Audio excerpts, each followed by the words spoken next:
God bless you today. I am Apostle Dirk Carter. We're going to bring you a special segment. We are calling this segment Life on the Streets with Apostle Dirk Carter, just working in the hood.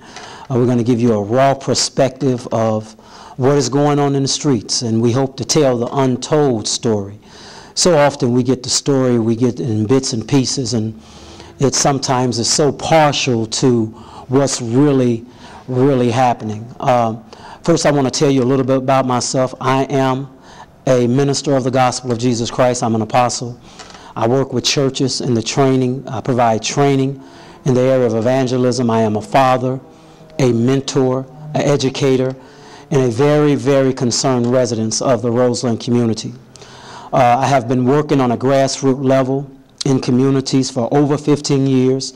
I have seen so much you would not believe. I'm just talking about for as the escalation of crime in our communities to the level of injustice of how justice is really perceived in our community as well as how it is dealt with. One of the things that I want to do today is I want to just shine light on darkness, and I believe that there's so much more can be done in the African American community to bring the level of crime and violence, to bring the level of crime and violence down.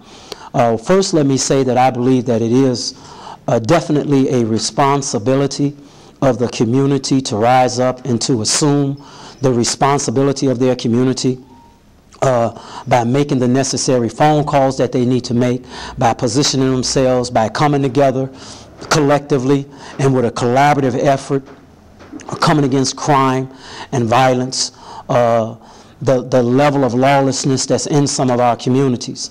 And that's what I want to address today. One of the things that I believe that is happening, and if we look around the city of Chicago, crime is on a rise. We're losing our children at an alarming rate, And there are different viewpoints on what the problem really is. We have our state, on a state level, our governor, our mayor. I watched a segment on television with them on April 1st where they were talking about changing laws, legislation out of Springfield and on a federal level that it can have some type of impact on a local level. And I'm going to talk a little bit about that. But nevertheless, we definitely need a change. We definitely need to change the level of violence. Our children that we are losing, I mean, we are just losing them, and we're losing grandmothers now, and everything.